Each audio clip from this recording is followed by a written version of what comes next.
ব্যবহার করে ৮২% শেয়ারের মালিক হয়েছিল।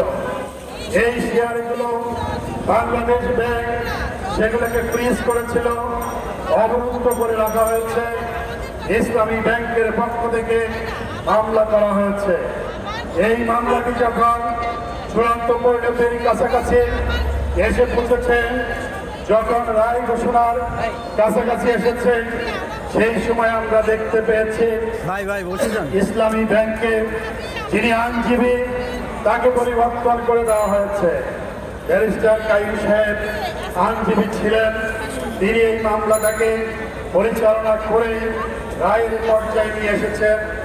আমরা জানতে চাই, জাতি জানতে চায়, কি অপরাধের কারণে, কোন অযোগ্যতার কারণে ব্যারিস্টার কাইম সাহেবকে পরিবর্তন করা হয়েছে। বসুন্ধরা টিস্যু, অশুদ্ধতার বিরুদ্ধে এক বিন্দুও ছাড় নয়।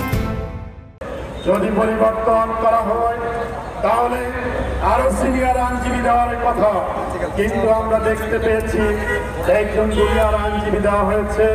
তিনি সরকার দলীয় একজন সদস্য, সরকার দলীয় একজন আইনজীবীকে নিয়োগ দেওয়া হয়েছে।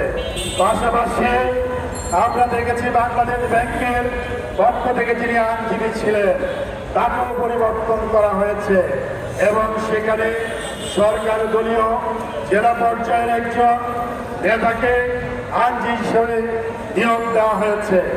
এই যে আইনজীবী দলীয় কোটায় নিয়োগ দেওয়া হচ্ছে, এর মাধ্যমে একটি সুস্পষ্ট বার্তা জাতি পাচ্ছে, গ্রাহক সমাজ সুস্পষ্ট একটি বার্তা গ্রহণ করছে।